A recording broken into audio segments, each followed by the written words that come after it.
how to fix any problem you have with any filter on TikTok app. So in this tutorial, this is what I'm gonna show you. First thing, open the settings on your phone, open the apps manager. On this page you will find all the apps that you have on your phone. So all what you want to do, as I said, is scroll until you find TikTok and click on it.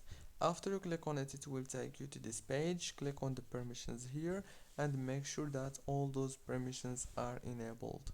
Go back again, click on the data usage and then make sure also that everything is enabled. Go back and click on the storage, click on clear cache and then click on this force stop here in the top. After that, now you have to go back into the settings of your phone, open the wireless and networks, go to the Wi-Fi, disable it for 5 seconds and enable it again, and then you have to open the Play Store, search for TikTok and update it if you don't have the latest version, because sometimes the problem is just because you don't have the latest version.